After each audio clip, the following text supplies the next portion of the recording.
ഇന്ന് നമ്മൾ സംസാരിക്കുന്നത് കുഞ്ഞുങ്ങൾക്ക് 6 മാസത്തിൽ എങ്ങനെ നമുക്ക് ഫീഡിങ് പ്ലാൻ ചെയ്യാം എന്നുള്ളതാണ്.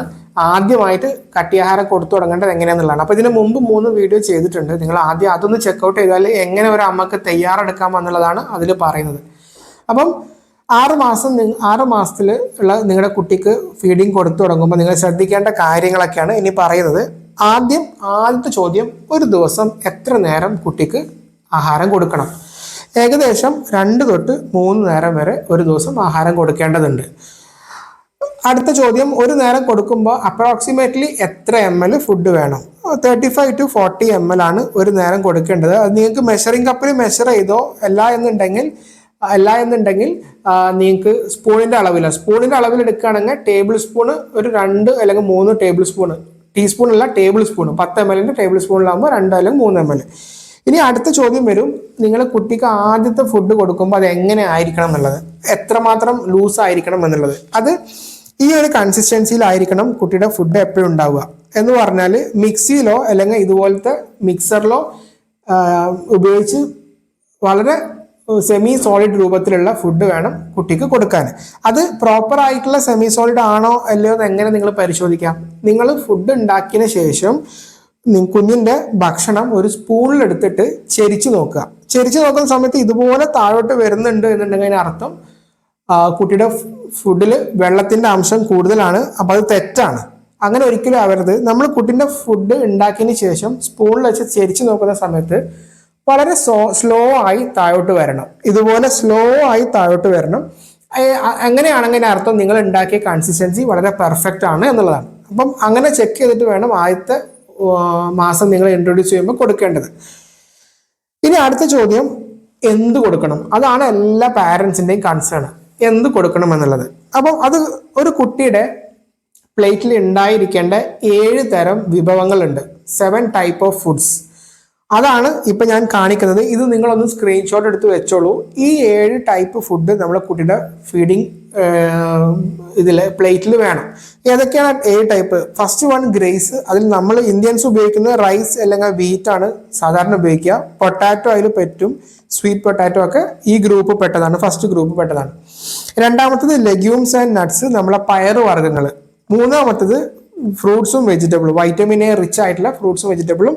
അത് നമ്മുടെ ഓറഞ്ച്, അതുപോലെ യെല്ലോ അല്ലെങ്കിൽ ഗ്രീൻ ആയിട്ടുള്ള വെജിറ്റബിൾസ്, പിന്നെ പപ്പായ, ടൊമാറ്റോ ഒക്കെ അതിൽ പെടുന്നതാണ്. മൂന്നാമത്തതാണ് മറ്റ് ഫ്രൂട്ട്സും വെജിറ്റബിൾസും. നാലാമത്തത് ഡയറി പ്രോഡക്ട്സ്, പാല്, കേട്, യോഗർട്ട്. അതിൽ പാല് 1 വർഷത്തിന് മുമ്പ് ഉപയോഗിക്കുന്ന അത്ര അഡ്വൈസബിൾ അല്ല, ഞാൻ അതിനെക്കുറിച്ച് പറയാം. അടുത്തത് മുട്ട. നമുക്ക് 6 മാസം തൊട്ടേ നമുക്ക് കൊടുത്തു തുടങ്ങാം, ഒരു കുഴപ്പമില്ല. കാരണം എല്ലാ പ്രോട്ടോകോൾസും ഇപ്പം ഈ കാണിക്കുന്ന പോലെ യൂറോപ്യൻ സൊസൈറ്റിയും ഇന്ത്യൻ അക്കാദമി ഓഫ് പീഡിയാട്രിക്സിൻ്റെയും ഒക്കെ ഗൈഡ് ലൈൻസിൽ 6 മാസം തൊട്ട് മുട്ട കൊടുക്കാമെന്ന് പറയുന്നുണ്ട്. അടുത്തതാണ് മാംസവും നിങ്ങൾക്ക് നേരത്തെ തുടങ്ങാം. മാംസം കൊടുക്കുന്നതിനുമായി ബന്ധപ്പെട്ട് പറയുന്നത് 6 മാസം തൊട്ട് മാംസം കൊടുക്കുന്നതിൽ തെറ്റില്ല, ഫിഷ്, മീറ്റൊക്കെ കൊടുക്കുന്നതിൽ തെറ്റില്ല. പക്ഷെ അവർ പറയുന്നൊരു കാര്യം, നമ്മളെ കൾച്ചറൽ ആക്സെപ്റ്റൻസും കൂടെ നോക്കണം. അതായത് നിങ്ങളുടെ ഫാമിലിക്ക് അത് അക്സെപ്റ്റ് ചെയ്യുന്ന കാര്യമാണെന്നും കൂടെ നോക്കാം. അപ്പോൾ 7 മാസം 8 മാസത്തിൽ എന്തായാലും തുടങ്ങണം. അപ്പോൾ 6 മാസത്തിൽ തുടങ്ങുന്നത് പാരൻറ്റിൻ്റെ ഇഷ്ടമാണ്. പാരൻറ്റ് കോൺഫിഡൻ്റ് ആണ് എന്നുണ്ടെങ്കിൽ വളരെ സോഫ്റ്റ് ആക്കി വേവിച്ച് കൊടുക്കുന്നതിൽ തെറ്റില്ല. അപ്പം നമുക്ക് ഇപ്പം മനസ്സിലായി ഏതൊക്കെയാണ് 7 ഗ്രൂപ്പ് ഓഫ് ഫുഡ്സ് എന്നുള്ളത്. അപ്പം ഈ 7 ഗ്രൂപ്പ് ഓഫ് ഫുഡ്സിൽ 4 ഗ്രൂപ്പ് ഡെയിലി കുഞ്ഞിൻ്റെ പ്ലേറ്റിൽ ഉണ്ടായിരിക്കണം. ആ കാര്യം മനസ്സിലായല്ലോ. അപ്പം ഈ 7 ഗ്രൂപ്പിൽ 4 ഗ്രൂപ്പ് ഓഫ് ഫുഡ് ഡെയിലി കുഞ്ഞിൻ്റെ പ്ലേറ്റിൽ ഉണ്ടായിരിക്കണം. അതിനെ നമ്മൾ പറയുന്ന പേരാണ് മിനിമം ഡയറ്ററി ഡൈവേഴ്സിറ്റി. ഇനി അടുത്തത്, രണ്ടാമത്തെ കാര്യം, നിങ്ങൾ കുട്ടിക്ക് ഫുഡ് എടുക്കുമ്പോൾ എപ്പോഴും ഒരു കാര്യം ശ്രദ്ധിക്കണം, കുട്ടിയുടെ ഫുഡിൽ അയൺ കണ്ടന്റ് ഉണ്ടോ ഇല്ലയോ എന്നുള്ളത്. കാരണം 6 മാസത്തിന് ശേഷം കുഞ്ഞുങ്ങൾ നേരിടുന്ന ഏറ്റവും വലിയ പ്രശ്നമാണ് അയൺ ഡെഫിഷ്യൻസി. അതായത് അവരുടെ ശരീരത്തിൽ ഇരുമ്പിൻ്റെ അംശം കുറയും. അത് എന്തിലോട്ട് നയിക്കും? അനീമിയ. അപ്പോൾ 6 മാസത്തിന് ശേഷമുള്ള കുഞ്ഞുങ്ങൾ നേരിടുന്ന ഏറ്റവും വലിയ ആരോഗ്യ പ്രശ്നമാണ് അനീമിയ. അപ്പോൾ അതുകൊണ്ടാണ് കുഞ്ഞുങ്ങളുടെ ഫുഡ് പ്ലാൻ ചെയ്യുമ്പോൾ അതിൽ അയൺ റിച്ച് ഫുഡ് ഉണ്ട് നിങ്ങൾ ഉറപ്പ് വരുത്തി തന്നെ വേണം. അത് എന്തൊക്കെയാണ്? 2 ടൈപ്പ് അയണുള്ളത്. നമുക്ക് മൃഗങ്ങളിൽ നിന്ന് കിട്ടുന്ന അയണും സസ്യാഹാരങ്ങളിൽ നിന്ന് കിട്ടുന്ന അയണും. അതിനെയാണ് haem iron, non haem iron എന്ന് വിളിക്കുന്നത്. അതിൽ ഹീം അയൺ ആണ് ഏറ്റവും ബെറ്റർ. അതിനാണ് ശരീരത്തിലോട്ട് കയറാനുള്ള ശക്തി ഏറ്റവും കൂടുതലുള്ളതും ശരീരത്തിന് ഏറ്റവും ഗുണം ചെയ്യുന്നത് ഹീം അയൺ, അതായത് മൃഗങ്ങളുടെ മാംസത്തിൽ നിന്ന് കിട്ടുന്ന അയൺ. അതുകൊണ്ടാണ് പറഞ്ഞത് 6 മാസം തൊട്ട് മാംസം കൊടുത്തു തുടങ്ങാം, ഒരു പ്രശ്നമില്ല എന്നുള്ളത്. അപ്പം ഏതൊക്കെയാണ് ഹീം അയൺ, ഏതൊക്കെയാണ് നോൺ ഹീം അയൺ എന്നുള്ളത്, നിങ്ങൾ ആഹാരം എന്നുള്ളത് നിങ്ങൾ ഇതിൻ്റെ ഫോട്ടോ, ഇതിൻ്റെ ഒരു സ്ക്രീൻഷോട്ട് എടുത്ത് വെച്ചോളൂ. നമുക്കപ്പം അത് നിങ്ങൾക്ക് ഫുഡ് ഉണ്ടാക്കുമ്പോൾ ഹെൽപ്ഫുൾ ആയിരിക്കും. ഇനി അടുത്ത ഒന്നാണ്, നിങ്ങൾക്ക് ഇനി 6 മാസത്തിൽ നിങ്ങൾ മാംസം തുടങ്ങുന്നില്ല എന്നുണ്ടെങ്കിൽ നിങ്ങൾ തീർച്ചയായും പരിഗണിക്കേണ്ട ഒന്നാണ് ഒരു iron supplement drop. Iron drop 6 മാസത്തിൽ ഈ ഭക്ഷണം കൊടുത്തു തുടങ്ങുമ്പോൾ തന്നെ നിങ്ങൾ കുട്ടിക്ക് അയൺ ഡ്രോപ്പ് കൊടുത്തു തുടങ്ങാൻ ശ്രമിക്കുക. അങ്ങനെ ആകുമ്പം ഈ അയൺ ഇല്ലാത്തത് മൂലമുള്ള പ്രശ്നം മാറിക്കിട്ടും. അതെങ്ങനെ തുടങ്ങാം എന്നുള്ളത് മറ്റൊരു വീഡിയോയിൽ ഞാൻ പറയാം. അല്ലെങ്കിൽ സംശയം ഉണ്ടെങ്കിൽ നിങ്ങൾ ഇൻസ്റ്റാഗ്രാമിൽ ഒന്ന് മെസ്സേജ് ഇട്ട് കഴിഞ്ഞാൽ ഞാൻ നിങ്ങൾക്ക് പറഞ്ഞുതരാം. അതിൻ്റെ ഡോസും നിങ്ങളുടെ കുട്ടിയുടെ പ്രായവും വെയിറ്റും ഒക്കെ പറഞ്ഞാൽ അതിനനുസരിച്ച് ഞാൻ പറഞ്ഞുതരാം. അപ്പം രണ്ടാമത്തെ കാറ്റഗറി, ഇപ്പം നമുക്ക് എന്ത് മനസ്സിലായി? ഏതൊക്കെയാണ് 7 ഭക്ഷണ വെറൈറ്റീസ് എന്ന് മനസ്സിലായി. അങ്ങനെ ഭക്ഷണം കൊടുക്കുന്ന സമയത്ത് അയൺ ഉള്ള ഭക്ഷണം കൊടുക്കാൻ ശ്രദ്ധിക്കണം എന്ന് മനസ്സിലായി. മൂന്നാമത്തെ ഒന്നാണ് DHA. നിങ്ങളെ കുട്ടിക്ക് നിങ്ങൾ ഭക്ഷണം 6 മാസത്തിൽ ഭക്ഷണം തുടങ്ങുന്ന സമയത്ത് കുട്ടിക്ക് കൊടുക്കുന്ന ആഹാരത്തിൽ DHA കണ്ടന്റ് ഉള്ള ഭക്ഷണം കൊടുക്കാൻ നിങ്ങൾ ശ്രദ്ധിക്കണം. എന്തുകൊണ്ടാണത്? കാരണം കുട്ടിയുടെ ബ്രെയിൻ ഡെവലപ്മെന്റിന് ഏറ്റവും അത്യാവശ്യമുള്ള 2 കാര്യങ്ങളാണ്, ഒന്ന് അയണ്, ഒന്ന് DHA. അതുകൊണ്ടാണ് അയണും DHA മറ്റു ആഹാരത്തിന്റെ കൂടെ സെപ്പറേറ്റ് എടുത്ത് പറയുന്നത്. മനസ്സിലായല്ലോ? കാരണം എല്ലാ പഠനങ്ങളും തെളിയിച്ചിട്ടുണ്ട്, ആദ്യത്തെ 6 മാസത്തിൽ കുട്ടിക്ക് എങ്ങനെ ഭക്ഷണം കൊടുക്കുന്നോ അതുമായി വളരെ ബന്ധപ്പെട്ട് കിടക്കുന്ന ഒന്നാണ് കുട്ടി ഭാവിയിൽ കുട്ടിയുടെ IQ, കുട്ടിയുടെ സ്കൂൾ പെർഫോമൻസ് ഒക്കെ. അതുകൊണ്ടാണ് ഞാൻ അയണും DHA പ്രത്യേകം എടുത്ത് പറഞ്ഞത്. അപ്പൊ DHA എവിടെ നിന്ന് കിട്ടും? DHA നമുക്ക് പ്രധാനമായിട്ടും കിട്ടുന്ന സ്രോതസ്സുകൾ ഇതൊക്കെയാണ്. ഒന്ന് അമ്മയുടെ മുലപ്പാല്, 2 ഫിഷ്. അതുകൊണ്ടാണ് നമ്മൾ മത്സ്യവും മാംസവും ഒക്കെ നേരത്തെ തുടങ്ങാൻ പറയുന്നത്. ഇനി മറ്റൊന്നാണ് നട്ട്സ് ആൻഡ് സീഡ്സ്, ഡ്രൈ ഫ്രൂട്ട്സുകളിലെ നട്ട്സ്. പിന്നെ ഒന്നാണ് ഓയിൽസ്. അപ്പം ഈ ഒരു ഭാഗം നിങ്ങളൊന്ന് സ്ക്രീൻഷോട്ട് എടുത്ത് വെച്ചോളൂ. കാണുന്നുണ്ടല്ലോ അല്ലെ? ഇതൊന്ന് സ്ക്രീൻഷോട്ട് എടുത്ത് വെച്ചോളൂ. കാരണം ഇതും നമ്മളെ കുഞ്ഞിന്റെ ആഹാരത്തിൽ ആഡ് ചെയ്യാൻ ശ്രമിക്കണം.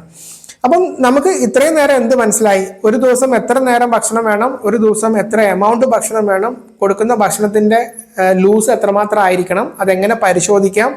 5ാമത്തെ കാര്യം, ഏതെല്ലാം ഗ്രൂപ്പ് ഓഫ് ഫുഡാണ് കുട്ടിയുടെ ഭക്ഷണത്തിൽ വേണ്ടത് എന്ന് മനസ്സിലായി.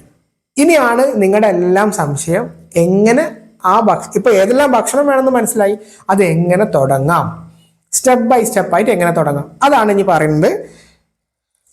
ആദ്യം നമ്മൾ എങ്ങനെ കൊടുത്തു തുടങ്ങാൻ നോക്കാം.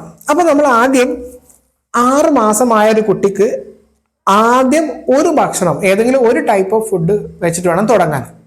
മനസ്സിലായല്ലോ? അപ്പൊ നമുക്ക് ആദ്യം ഫസ്റ്റ് ഗ്രൂപ്പിൽ നിന്ന് സെലക്ട് ചെയ്യാം. നമുക്ക് ഈ ഗ്രൂപ്പിൽ നിന്ന് ഫുഡ് സെലക്ട് ചെയ്യാം. അത് എന്താണ് അവൈലബിൾ ആയിട്ടുള്ളത്? ഒന്നൊക്കെ റൈസ്, അല്ലെങ്കിൽ പൊട്ടാറ്റോ, ഇതിന്റെ കൂടെ ഒന്നും കൂടി വരുന്നതാണ് രാഗി. നമ്മളെ ഇന്ത്യൻ കൾച്ചറിലുള്ളതാണ്. അപ്പം ഈ ഗ്രൂപ്പിൽ ഏതെങ്കിലും ഒരു ഐറ്റം സെലക്ട് ചെയ്യാം. നമ്മൾ കോമൺ ആയിട്ട് കൊടുക്കുന്നത് എന്താ? ഒന്നൊക്കെ രാഗി കൊടുക്കും, അല്ലാന്നുണ്ടെങ്കിൽ റൈസ്. രാഗി ആണെന്നുണ്ടെങ്കിൽ നിങ്ങൾക്ക് രാഗി വേവിച്ചിട്ട് കൊടുക്കാം, അല്ലാന്നുണ്ടെങ്കിൽ രാഗി ഉണക്കി പൊടിച്ച് ആ പൊടി എടുത്തിട്ട് ഒരു 40 ml 50 ml വരുന്ന രീതിയിൽ കുഴമ്പ് രൂപത്തിൽ ഉണ്ടാക്കി അത് കുട്ടിക്ക് കൊടുക്കാം. ഇനി റൈസ് ആണെന്നുണ്ടെങ്കിൽ നിങ്ങൾക്ക് ഇതുപോലെ റൈസ് വേവിച്ച് അത് ഭയങ്കര ഇതുപോലെ സോഫ്റ്റ് ഒന്ന് മിക്സറിലിട്ട് അടിച്ച് ഇതുപോലെ ആക്കിയിട്ട് കൊടുക്കാം. അതിനും തെറ്റില്ല. അപ്പൊ ആദ്യം എന്ത് തുടങ്ങാം? ആദ്യം നമുക്ക് ഫസ്റ്റ് ഗ്രൂപ്പിലുള്ള ഫുഡ് തുടങ്ങാം. അത് ഇതിൽ ഏത് വേണമെന്നുള്ളത് നിങ്ങൾക്ക് തീരുമാനിക്കാം. നിങ്ങളുടെ വീട്ടിലെ കൾച്ചർ അനുസരിച്ച് തുടങ്ങാം. എന്നിട്ട് 2 to 3 കുട്ടിക്ക് ഒരു ഫുഡ് ആദ്യമായിട്ട് ഫുഡ് തുടങ്ങുമ്പോൾ ഒരു ഫുഡ് ഐറ്റം തുടങ്ങി 2 or 3 ദിവസം കഴിഞ്ഞിട്ട് വേണം അടുത്തത് ആഡ് ചെയ്യാൻ. എല്ലാം കൂടി ഒരുമിച്ച് തുടങ്ങരുത്. ആദ്യം ഒരു ഐറ്റം ആഡ് ചെയ്യുക, 2 to 3 days വെയിറ്റ് ചെയ്യാം, എന്നിട്ട് രണ്ടാമത്തെ ഐറ്റം ആഡ് ചെയ്യാം. ഇപ്പൊ ഇവിടെ ഞാൻ ഉദാഹരണം കാണിക്കുന്നത്, നമുക്ക് രണ്ടാമത്തെ ഐറ്റം ഏത് ആഡ് ചെയ്യാം? നമുക്ക് വെജിറ്റബിൾസ് നിന്നും തുടങ്ങാം. അപ്പം ആദ്യം നമ്മൾ ഫസ്റ്റ് ഗ്രൂപ്പ് ആഡ് ചെയ്തു, 2 ദിവസം കഴിഞ്ഞു അല്ലെങ്കിൽ 3 ദിവസം കഴിഞ്ഞു വെജിറ്റബിൾ നമ്മൾ ആഡ് ചെയ്യാൻ പോവാണ്. അതിൽ നമുക്ക് ഏതെങ്കിലും ഒരു വെജിറ്റബിൾ, പൊട്ടാറ്റോ പറ്റും, അല്ലെങ്കിൽ പംകിൻ പറ്റും, അല്ലാന്നുണ്ടെങ്കിൽ ക്യാരറ്റ് പറ്റും. ഇതൊക്കെ വേവിച്ചിട്ട് 2 ഓപ്ഷൻ ഉണ്ട്. ഒന്നുകിൽ നമ്മൾ കൊടുക്കുന്ന ഈ അരിയുടെ കൂടെ തന്നെ പംകിനും കൂടെ വെച്ച് വേവിച്ച് അത് രണ്ടും കൂടെ മിക്സ് ആക്കിയിട്ട് ഇതുപോലെ കൊടുക്കാം. അല്ല എന്നുണ്ടെങ്കിൽ നിങ്ങൾക്ക് പംകിൻ അല്ലെങ്കിൽ വെജിറ്റബിൾ സെപ്പറേറ്റ് ഒരു സമയത്ത് കൊടുക്കാം, മറ്റൊരു സമയത്ത് കുട്ടിക്ക് അരി വെച്ച് അരി കൊണ്ടോ അല്ലെങ്കിൽ മറ്റേ ആദ്യം ഏതാണോ തുടങ്ങിയത് അത് മറ്റൊരു നേരത്ത് കൊടുക്കാം, അല്ലെങ്കിൽ മിക്സ് ആക്കിയിട്ടും കൊടുക്കാം. അപ്പം അങ്ങനെയാണ് രണ്ടാമത്തെ ഗ്രൂപ്പ് തുടങ്ങി. ഇനി അവിടുന്ന് ഒരു 2-3 ദിവസം കഴിഞ്ഞാൽ നമുക്ക് എന്ത് ചെയ്യാം, അടുത്ത ഗ്രൂപ്പ് ഫ്രൂട്ട്സ് ഒന്ന് തുടങ്ങാം. അപ്പം ഇപ്പൊ എത്രയായി, ഏകദേശം നമ്മൾ ഫുഡ് കൊടുത്തു കഴിഞ്ഞു, ഒരാഴ്ച ആവാറായി. കാരണം 3 ദിവസം ഒരു ഫുഡ്, 3 ദിവസം രണ്ടാമത്തെ ഫുഡ് ആഡ് ചെയ്തു, അപ്പൊ 6 ദിവസമായി. അപ്പൊ ഒരാഴ്ച കഴിയുമ്പോൾ നമ്മൾ ഏകദേശം അടുത്ത ഗ്രൂപ്പിൽ നിന്ന് ഒരു ഫുഡ് സെലക്ട് ചെയ്യാം, ഫ്രൂട്ട്സ്. അപ്പൊ നമ്മളിപ്പോൾ സീരിയൽസ് ആഡ് ചെയ്തു, വെജിറ്റബിൾ ആഡ് ചെയ്തു, മൂന്നാമത്തെ ടൈമിൽ നമ്മൾ ഫ്രൂട്ട്സ് ആഡ് ചെയ്യാം. ഫ്രൂട്ട്സ് ആഡ് ചെയ്യുമ്പോൾ നമുക്ക് എങ്ങനെ ആഡ് ചെയ്യാം, ഒരു നേരം നിങ്ങൾക്ക് ഫ്രൂട്ട്സ് കൊടുക്കാം. അപ്പൊ മോർണിംഗ് ആണെങ്കിൽ മോർണിംഗ് ഫ്രൂട്ട്സ് മാത്രം കൊടുക്കാം. അത് എങ്ങനെ കൊടുക്കണം, ഫ്രൂട്ട്സ് ആപ്പിളൊക്കെ ആണെങ്കിൽ വേവിച്ചിട്ട് ചതച്ചു കൊടുക്കാം, മാംഗോ ആണെങ്കിൽ അതുപോലെ തന്നെ ചതച്ചു കൊടുക്കാം, ബനാന ചതച്ചു കൊടുക്കാം. ഇനി രണ്ടാമത്തെ ഉച്ചക്ക് ഈ റൈസും വെജിറ്റബിൾ മിക്സ് കൊടുക്കാം, രാത്രി റൈസ് വെജിറ്റബിൾ മിക്സ് കൊടുക്കാം. അതല്ലാന്നുണ്ടെങ്കിൽ ഒരു നേരം റൈസ് മാത്രം, മറ്റൊരു നേരം വെജിറ്റബിൾ മാത്രമായി കൊടുക്കാം. അത് നിങ്ങളുടെ ഇഷ്ടമാണ്, മിക്സ് ആക്കിയിട്ട് കൊടുക്കാം. അല്ലാന്നുണ്ടെങ്കിൽ 1-2 കൂടുതൽ ഫുഡ് ഐറ്റംസ് ഒരുമിച്ച് മിക്സ് ചെയ്ത് കൊടുക്കാതിരിക്കുക. അപ്പോൾ അവർക്ക് അതിൻ്റെ ടേസ്റ്റ് ഡിഫറൻഷിയേറ്റ് ചെയ്യാൻ കഴിയില്ല. ആദ്യ നാളുകളിൽ ഫുഡുകൾ മാക്സിമം 2 ഫുഡ് മിക്സ് ചെയ്യുക, 3, 4, 5 എല്ലാം കൂടി മിക്സ് ചെയ്ത് കൊടുക്കാതിരിക്കുക, സെപ്പറേറ്റ് ആയി കൊടുക്കാൻ ശ്രദ്ധിക്കുക. അപ്പോൾ ഇപ്പം നമ്മൾ കുട്ടി ഭക്ഷണം കൊടുത്തു തുടങ്ങി ഒരാഴ്ച പിന്നിട്ടു. അപ്പം നമ്മൾ 3 ഗ്രൂപ്പ് ഓഫ് ഫുഡ് ആഡ് ചെയ്തു. ഏതൊക്കെ ആഡ് ചെയ്തു, ഗ്രെയിൻസ് ആഡ് ചെയ്തു, വെജിറ്റബിൾ ആഡ് ചെയ്തു, ഫ്രൂട്ട്സ് ആഡ് ചെയ്തു. ഇനി അതും കഴിഞ്ഞ് 3 ദിവസം കഴിഞ്ഞിട്ട് നമുക്ക് അടുത്ത ഗ്രൂപ്പിലോട്ട് മെല്ലെ മാറാം. അതാണ് നമ്മുടെ ലെഗ്യൂംസ്, പയറുവർഗ്ഗങ്ങൾ. ഇതിൽ ഏത് പയറുവർഗ്ഗമാണെങ്കിലും നിങ്ങൾക്ക് വളരെ വേവിച്ച് സോഫ്റ്റ് ആക്കി ചതച്ചിട്ട് കുട്ടിക്ക് കൊടുക്കാം. അപ്പൊ നമ്മൾ എന്ത് ചെയ്യാം, ഇപ്പൊ നമ്മൾ രാവിലെ ഒരു ഫ്രൂട്ട്സ് കൊടുക്കാം, അല്ലാന്നുണ്ടെങ്കിൽ റൈസ് വെജിറ്റബിൾ രാവിലെ കൊടുക്കാം, ഒരു കുഴപ്പമില്ല, അതൊക്കെ നിങ്ങളുടെ ഇഷ്ടമാണ്. ഇപ്പം നമ്മൾ ഒരു എക്സ്ട്രാ കൂട്ടിയത് എന്താണ്, ഈ റൈസ് വെജിറ്റബിളിന്റെ കൂടെ നമുക്ക് പയറും കൂടെ അല്ലെങ്കിൽ പയറുവർഗ്ഗത്തിലുള്ള ഏതെങ്കിലും പയർ കൊടുക്കാം. അങ്ങനെ കൊടുക്കുമ്പോൾ ഒന്നുകിൽ നിങ്ങൾക്ക് റൈസ് വെജിറ്റബിളിന്റെ കൂടെ കൊടുക്കാം, അല്ലാന്നുണ്ടെങ്കിൽ അതൊരു സെപ്പറേറ്റ് നേരത്ത് പയറുവർഗ്ഗങ്ങളാക്കി കൊടുക്കാം. അപ്പോൾ ഏകദേശം 1.5-2 ആഴ്ച ആവാറായി നമ്മൾ കുട്ടിക്ക് ഫീഡിങ് കൊടുത്തു തുടങ്ങിയിട്ട്. അപ്പോൾ ഈ 1.5-2 ആഴ്ച കൊണ്ട് നമ്മൾ 4 ഗ്രൂപ്പ് ഓഫ് ഫുഡ്സ് ആഡ് ചെയ്തു. ഏതൊക്കെയാ, സീരിയൽസ് ആഡ് ചെയ്തു, വെജിറ്റബിൾ ആഡ് ചെയ്തു, ഫ്രൂട്ട്സ് ആഡ് ചെയ്തു, പയറുവർഗ്ഗങ്ങൾ ആഡ് ചെയ്തു, 4 ആഡ് ചെയ്തു. ഇനി നമ്മൾ അവിടുന്ന് 2-3 ദിവസം കഴിഞ്ഞിട്ട് നമുക്ക് മുട്ട പതിയെ ആഡ് ചെയ്യാം. അത് എന്തുകൊണ്ടാണ് ലാസ്റ്റ് മുട്ട ആഡ് ചെയ്തതെന്ന് വെച്ച് കഴിഞ്ഞാൽ, അമേരിക്കൻ്റെ CDCയിലെ ഗൈഡ് ലൈനിൽ പറയുന്നത് ബാക്കിയുള്ള ഗ്രൂപ്പ് ഓഫ് ഫുഡൊക്കെ ആഡ് ചെയ്തിട്ട് പതിയെ മതി മുട്ട എന്ന് അവർ പറയുന്നുണ്ട്. പക്ഷെ 6 മാസത്തിൽ തന്നെ തുടങ്ങാം. പക്ഷെ സ്റ്റെപ്പ് ബൈ സ്റ്റെപ്പ് നമ്മൾ ആഡ് ചെയ്യുമ്പോൾ ആദ്യം വെജിറ്റബിൾ, ഫ്രൂട്ട്സ്, പയറുവർഗ്ഗങ്ങൾ, അരിയാഹാരം തുടങ്ങിയിട്ട് അടുത്ത 3 ദിവസം കഴിഞ്ഞിട്ട് നമുക്ക് മുട്ട ആഡ് ചെയ്യാം. കാരണം മുട്ടയുടെ അലർജിയുമായി ബന്ധപ്പെട്ട കാര്യങ്ങൾ ഞാൻ ഇൻസ്റ്റാഗ്രാമിൽ വിശദമായിട്ട് പറഞ്ഞിട്ടുണ്ട്. അപ്പോൾ ഏതായാലും അടുത്ത് നമുക്ക് മുട്ട ആഡ് ചെയ്യാം. മുട്ട അത് നിങ്ങൾക്ക് നിർബന്ധമില്ല, നിങ്ങൾക്ക് വേണമെന്നുണ്ടെങ്കിൽ മുട്ട ആഡ് ചെയ്താൽ മതി. അല്ലെങ്കിൽ 7 മാസത്തിൽ തുടങ്ങിയാലും കുഴപ്പമൊന്നുമില്ല, അല്ലെങ്കിൽ 8 മാസത്തിൽ തുടങ്ങിയാലും കുഴപ്പമില്ല. പക്ഷെ നേരത്തെ തുടങ്ങുന്നതാണ് അലർജി വരാതിരിക്കാൻ നല്ലതെന്ന് പഠനങ്ങൾ പറയുന്നുണ്ട്. അപ്പോൾ ഏതായാലും അടുത്തത് മുട്ട ആഡ് ചെയ്തു. മുട്ട നിങ്ങൾക്ക് ഫുഡിന്റെ കൂടെ കൊടുക്കാം, അല്ലാന്നുണ്ടെങ്കിൽ മറ്റൊരു സമയത്ത് മുട്ട മാത്രമായിട്ട് വേവിച്ച് വളരെ ചെറിയ പീസാക്കിയിട്ടോ അല്ലാന്നുണ്ടെങ്കിൽ വളരെ ഗ്രൈൻഡ് ചെയ്തതിൻ്റെ കൂട്ടത്തിൽ ആഡ് ചെയ്യാം. അപ്പം ഇപ്പൊ ഏകദേശം നമ്മൾ ഫുഡ് സ്റ്റാർട്ട് ചെയ്തു, 2 ആഴ്ച പിന്നിട്ടു. 2 ആഴ്ച പിന്നിടുന്ന സമയത്ത് നിങ്ങളുടെ കൾച്ചറും നിങ്ങളുടെ വീട്ടിലെ സാഹചര്യങ്ങളും പാരൻസും കോൺഫിഡൻ്റ് ആണ്, നിങ്ങളുടെ കൾച്ചറലി അക്സെപ്റ്റബിൾ ആണെന്നുണ്ടെങ്കിൽ ഈ സമയത്ത് നമുക്ക് മാംസവും മത്സ്യവും ആഡ് ചെയ്യാം.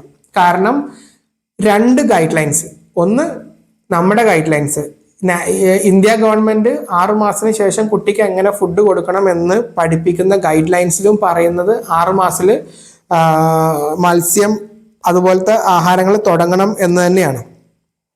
മത്സ്യം തുടങ്ങണം തന്നെയാണ്. അതിന്റെ കാരണം എന്താ? കാരണം 6 മാസം കുട്ടിയുടെ ബ്രെയിൻ ഡെവലപ്മെന്റ്, അയണും DHA വളരെ അത്യാവശ്യമാണ്. ഇത് രണ്ടും കിട്ടുന്നത് ഈ 2 സാധനങ്ങളിൽ നിന്നാണ്. അതുകൊണ്ടാണ് നമ്മൾ നേരത്തെ തുടങ്ങാൻ അഡ്വൈസ് ചെയ്യുന്നത്. ഇനി അഥവാ ഈ 6 മാസത്തിൽ നിങ്ങളുടെ കൾച്ചറലി അത് നിങ്ങൾക്ക് ബുദ്ധിമുട്ടാണ്, തുടങ്ങുന്നില്ല എന്നുണ്ടെങ്കിൽ 7 മാസമോ 8 മാസമോ കഴിഞ്ഞിട്ടാണ് നിങ്ങൾ പ്ലാൻ ചെയ്യുന്നുണ്ടെങ്കിൽ നിങ്ങൾ അയൺ ഡ്രോപ്സ് കൊടുക്കാൻ ശ്രമിക്കണം. കാരണം മാംസം പ്രോപ്പറായി കുട്ടിക്ക് കിട്ടിയില്ല എന്നുണ്ടെങ്കിൽ അയണിന്റെ കുറവ് വരും. അതുകൊണ്ട് അയൺ ഡ്രോപ്സ് തീർച്ചയായും കൊടുക്കണം. അയൺ ഡ്രോപ്സ് എങ്ങനെ കൊടുക്കണം നിങ്ങൾക്ക് സംശയം ഉണ്ടെങ്കിൽ ഇൻസ്റ്റയിൽ നിങ്ങളൊന്ന് മെസ്സേജ് അയക്കുക, ഞാൻ നിങ്ങൾക്ക് പറഞ്ഞുതരാം എന്താണ് ഡോസ് എന്നുള്ളതൊക്കെ. അപ്പം ഇപ്പൊ നമ്മൾ ഏകദേശം 2-2.5 ആഴ്ച പിന്നിട്ടു. എല്ലാ ഗ്രൂപ്പ് ഓഫ് ഫുഡും നമ്മൾ ആഡ് ചെയ്തു. ഒന്നൊഴികെ ഏത്? മിൽക്ക്. കാരണം മിൽക്ക് കുട്ടികൾക്ക് ഈ ഒരു സമയത്ത് കുട്ടികൾക്ക് ആവശ്യമില്ല. മിൽക്ക് 1 ഇയറിന് ശേഷം കൊടുക്കാനാണ് ഗൈഡ് ലൈൻസ് പറയുന്നത്. കാരണം കുഞ്ഞുങ്ങൾക്ക് മിൽക്കിന്റെ അലർജി ആവാം. അതുപോലെ ഇപ്പം മിൽക്കിൽ പ്രോട്ടീൻ ഭയങ്കര കൂടുതലാണ്. ഈ ഒരു സമയത്ത് പ്രോട്ടീൻ്റെ ആവശ്യമില്ല. അപ്പൊ അതുകൊണ്ടൊക്കെ തന്നെ 1 ഇയറിന് ശേഷം തുടങ്ങിയാൽ മതി. പക്ഷെ നമുക്ക് മിൽക്ക് കുട്ടികളുടെ ഫുഡ് പാകം ചെയ്യുമ്പോൾ ഞാൻ ഇവിടെ പറഞ്ഞു, ഇവിടെ ഞാൻ പറഞ്ഞു നമ്മൾ ഫുഡ് ഉണ്ടാക്കുന്ന സമയത്ത് ഇവിടെ നമ്മൾ വേവിച്ചതിന് ശേഷം എന്തായാലും ഇപ്പൊ രാഗിപ്പൊടി ആണെങ്കിലും ബനാന പൗഡർ ആണെങ്കിലും അല്ലെങ്കിൽ ചോറ് അരി ആണെങ്കിലും നിങ്ങൾ വേവിച്ചതിന് ശേഷം അത് മിക്സ് ചെയ്യാൻ വേണ്ടി നിങ്ങൾക്ക് വെള്ളം ഉപയോഗിക്കാം. അല്ലാന്നുണ്ടെങ്കിൽ ഫോർമുല മിൽക്ക് ഉണ്ടല്ലോ അത് ഉപയോഗിക്കാമെന്ന് പറയുന്നുണ്ട്. അല്ലാന്നുണ്ടെങ്കിൽ അമ്മയുടെ പാൽ ഉപയോഗിക്കാം. അതല്ലാന്നുണ്ടെങ്കിൽ അവിടെ മിക്സിങ്ങിന് വേണ്ടി മാത്രം നിങ്ങൾക്ക് പശുമ്പാൽ ഉപയോഗിക്കാം. പക്ഷെ പശുമ്പാൽ ഉപയോഗിക്കുമ്പോൾ കുട്ടിക്ക് അലർജി ഇല്ല നിങ്ങൾ ഉറപ്പ് വരുത്തണം. വയറിളക്കം ഒന്നും പിടിക്കുന്നില്ല നോക്കണം. അങ്ങനെ പിടിക്കണ്ടെങ്കിൽ പിന്നീട് അത് ഉപയോഗിക്കാതിരിക്കാം. അപ്പം പശുമ്പാൽ നമുക്ക് ആകെ ഉപയോഗിക്കാൻ പറ്റുന്ന എവിടെയാണ്? കുഞ്ഞുങ്ങളുടെ ഫുഡ് മിക്സ് ചെയ്യാൻ വേണ്ടി. അതല്ലാതെ ഒരു മെയിൻ ഡ്രിങ്ക് ആയിട്ട് പശുമ്പാൽ 1 വയസ്സിന് മുമ്പ് കൊടുക്കാനേ പാടില്ല. അപ്പൊ നമ്മൾ എല്ലാ ഗ്രൂപ്പ് ഓഫ് ഫുഡും നമ്മളിപ്പം 6 മാസം കഴിഞ്ഞൊരു കുട്ടിക്ക് നമ്മൾ ആഡ് ചെയ്തു. അതെങ്ങനെ ആഡ് ചെയ്യാന്ന് നിങ്ങൾക്ക് ഇപ്പം മനസ്സിലായി. അതിൽ ഒന്നൊഴികെ ഇനി നമുക്ക് നോക്കാം. നമ്മൾ എല്ലാ ഗ്രൂപ്പ് ഓഫ് ഫുഡും ആഡ് ചെയ്തു. ഗ്രെയിൻസ്, വെജിറ്റബിൾസ്, ഫ്രൂട്ട്സ്, അതോടൊപ്പം മിൽക്ക്, ഫിഷ് എല്ലാം ആഡ് ചെയ്തു. ഇനി നമുക്ക് ബാക്കിയുള്ളത് ഈ മുകളിലത്താണ് സോൾട്ട്, ഷുഗർ, ഓയിൽ. ഇതിൽ നമുക്ക് ആദ്യത്തെ 2 ആഴ്ച 2.5 ആഴ്ച അല്ലെങ്കിൽ 3 ആഴ്ച കഴിഞ്ഞു കഴിഞ്ഞാൽ നമുക്ക് മെല്ലെ ഓയിൽ അടങ്ങിയിട്ടുള്ള ഫുഡ് ആഡ് ചെയ്യണം. അതെന്തുകൊണ്ടാണ്? അല്ലെങ്കിൽ ഓയിൽ ആഡ് ചെയ്യണം ഫുഡിലോട്ട്. അതെന്തുകൊണ്ടാണ്?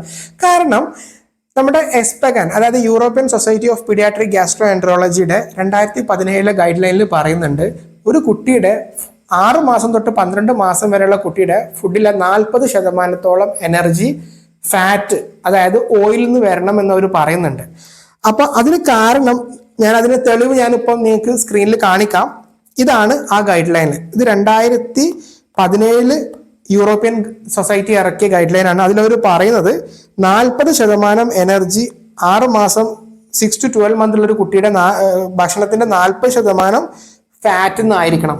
എന്തൊക്കെയാണ് ആ ഫാറ്റ്? കാരണം ഈ DHA ഒക്കെ ആ ഫാറ്റിന് ഉദാഹരണമാണ്. അപ്പൊ ആ ഫാറ്റ് എവിടെ നിന്നൊക്കെ കിട്ടുക? നിങ്ങൾക്ക് മത്സ്യത്തിൽ നിന്ന് ഫാറ്റ് കിട്ടും, മാംസത്തിൽ നിന്ന് ഫാറ്റ് കിട്ടും. അതോടൊപ്പം നിങ്ങൾ കുറച്ച് ഓയിൽ കണ്ടന്റ് ഉള്ള സാധനങ്ങൾ, ഇപ്പം കുറച്ച് വെളിച്ചെണ്ണ അല്ലെങ്കിൽ ബട്ടർ, അതുപോലെ ഗീ, ഇതൊക്കെ നമുക്ക് ഉപയോഗിച്ചു തുടങ്ങാം. അപ്പൊ എപ്പോൾ ഉപയോഗിച്ചു തുടങ്ങാം? ആദ്യത്തെ 3 ആഴ്ച കഴിഞ്ഞതിന് ശേഷം പതിയെ. ഇനി 3 ആഴ്ചക്ക് ശേഷം നിങ്ങൾ കൊടുക്കുന്ന സമയത്ത് കുട്ടിക്ക് ആഹാരം വേവിക്കുമ്പോൾ അതിൽ കുറച്ച് വെളിച്ചെണ്ണ, അതോടൊപ്പം അല്ലെങ്കിൽ ഗീ, അല്ലാന്നുണ്ടെങ്കിൽ ബട്ടർ പോലത്തെ സാധനങ്ങൾ ആഡ് ചെയ്ത് തുടങ്ങാം. അതിന്റെ ഗുണം എന്താ വെച്ചാൽ കുട്ടിയുടെ തൂക്കം വെക്കാൻ ഒരുപാട് സഹായിക്കും. മാത്രവുമല്ല 40% നമ്മളെ കുട്ടിയുടെ ഭക്ഷണത്തിൽ ഫാറ്റ് വേണമെന്ന് അവർ ഗൈഡ് ലൈനിൽ പറയുന്നുണ്ട്. അപ്പൊ അതുകൊണ്ടൊക്കെ തന്നെ നമ്മൾ ഗീ, ഓയിൽ, ബട്ടറൊക്കെ ഇനി തൊട്ട് ഉപയോഗിച്ച് തുടങ്ങാം. 6.5 അല്ലെങ്കിൽ 7 മാസം ആകുമ്പോൾ. അതെങ്ങനെ ഉപയോഗിക്കാം? ഒരു ഉദാഹരണം പറയാം.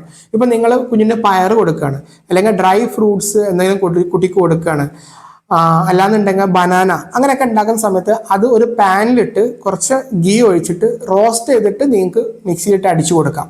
അപ്പം അതൊരു 7 മന്തൊക്കെ ആകുമ്പോൾ നമുക്ക് ആ ഒരു മെത്തേഡ് ഫോളോ ചെയ്താൽ കുട്ടിയുടെ തൂക്കം വെക്കാൻ വളരെ ഹെൽപ്ഫുൾ ആണ്. അതോടൊപ്പം കുട്ടിക്ക് ആവശ്യമായ ഫാറ്റും കിട്ടും. ഇനി നമുക്ക് നോക്കാം, ലാസ്റ്റ് ഒരു കാര്യം കൂടെ പറഞ്ഞ് ഞാൻ നിർത്താം. ഇതാണ് കുട്ടിയുടെ ഷുഗർ കൊടുക്കുന്നതുമായി ബന്ധപ്പെട്ട്. കുട്ടിക്ക് ഷുഗർ കൊടുക്കാവോ? ഈ ഒരു കാര്യവുമായി ബന്ധപ്പെട്ട് 2 പ്രോട്ടോകോൾസ് അവൈലബിൾ ആണ്, ഇന്ത്യയുടേതും ഫോറിൻ്റെതും.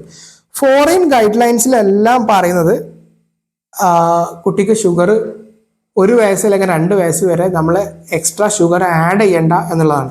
ഇതിപ്പോൾ യൂറോപ്പിൻ്റെ ഗൈഡ് ലൈനിൽ പറയുന്നത് സാൾട്ടും ഷുഗറും വേണ്ട എന്നാണ്. അമേരിക്കയുടെ സി ഡി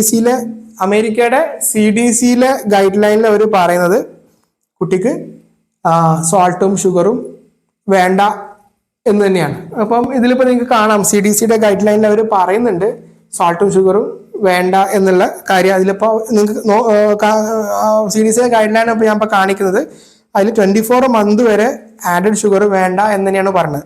പക്ഷേ ഇന്ത്യൻ ഗൈഡ് ലൈൻസിൽ IAPയുടെ ഗൈഡ് ലൈൻസിൽ അവർ പറയുന്നുണ്ട് ഷുഗർ ആൻഡ് ജാഗരി നമുക്ക് കുട്ടിയുടെ തൂക്കം വെക്കാൻ വേണ്ടി ആഡ് ചെയ്യാം എന്നുള്ളത്. പക്ഷെ അത് തൂക്കക്കുറവുള്ള കുട്ടികൾക്ക് മാത്രം നിങ്ങൾ പരിഗണിച്ചാൽ മതി, എല്ലാ കുട്ടികൾക്കും നിങ്ങൾ കൊണ്ടുപോയി അത് കൊടുക്കരുത്. രണ്ടാമത്തെ കാര്യം, നാഷണൽ ഗൈഡ് ലൈൻ നമ്മുടെ 2004 വന്ന ഇന്ത്യയുടെ ministry of human resource development, ആ department women and child department ഇറക്കിയ ഗൈഡ് ലൈനിൽ അവർ പറയുന്നുണ്ട് 6 മാസം തൊട്ട് കൊച്ചിന് ഷുഗറും കുറച്ച് അയഡൈസ്ഡ് സാൾട്ടും വേണമെന്ന് അവർ പറയുന്നുണ്ട്. പക്ഷേ അത് ഫോറിൻ പ്രോട്ടോകോൾസിൽ അത് വേണ്ടാന്ന് തന്നെയാണ് പറയുന്നത്. അപ്പം നിങ്ങൾ കുട്ടിക്ക് തൂക്കക്കുറവ് ഉണ്ടെങ്കിൽ നിങ്ങൾക്ക് കുറച്ച് ഷുഗർ പരിഗണിക്കാം, അല്ലാത്ത പക്ഷം കഴിയുന്നതും അവോയ്ഡ് ചെയ്യണം നല്ലത്. കാരണം മിക്ക പ്രോട്ടോകോൾസിലും പറയുന്നത് വേണ്ടാന്നാണ്. അപ്പം ഇത്രയാണ് 6 തൊട്ട് 8 മാസം വരെയുള്ള കുട്ടിക്ക് എങ്ങനെ വളരെ സക്സസ്ഫുൾ ആയി നിങ്ങൾക്ക് ഫീഡിങ് തുടങ്ങാം എന്നുള്ളതിനുള്ള ഒരു ഗൈഡൻസ്. ഇത്രയും കാര്യങ്ങൾ മനസ്സിലായി എന്ന് വിചാരിക്കുന്നു. വൈൻഡപ്പ് ചെയ്യുന്നതിന് മുമ്പ് ഒരു കാര്യം കൂടിയാണ്, ഈ കുട്ടി 6 മാസത്ത് പൂർത്തിയായതിനു ശേഷമാണ് തുടങ്ങേണ്ടത്. അപ്പം അങ്ങനെ 7-ാം മാസത്തിൽ കഴിഞ്ഞു 8-ാം മാസത്തിലോട്ടൊക്കെ കടക്കുമ്പോൾ നിങ്ങൾ കൊടുക്കുന്ന ഫുഡിൻ്റെ കട്ടി കുറച്ച് കൂട്ടി കൊണ്ടുവരണം. പൂർണ്ണമായും വെള്ളം ആവാതിരിക്കാൻ ശ്രമിക്കുക. അപ്പോൾ എന്തെങ്കിലും സംശയം ഉണ്ടെങ്കിൽ നിങ്ങൾക്ക് താഴെ എഴുതി ചോദിക്കാം, അല്ലാന്നുണ്ടെങ്കിൽ ഇൻസ്റ്റയിൽ നിങ്ങൾക്ക് മെസ്സേജ് അയക്കാം. എൻ്റെ ഇൻസ്റ്റ ഐ ഡി ഇങ്ങനെയാണ്, ഹാരിസ് മാടമ്പാട്ട്. ഇതിൽ നിങ്ങൾക്ക് മെസ്സേജ് അയച്ചു കഴിഞ്ഞാൽ ഞാൻ നിങ്ങൾക്ക് നിങ്ങളുടെ സംശയങ്ങൾക്ക് മറുപടി പറയാം. അപ്പം ഇത്രയും മനസ്സിലായി എന്ന് വിചാരിക്കുന്നു.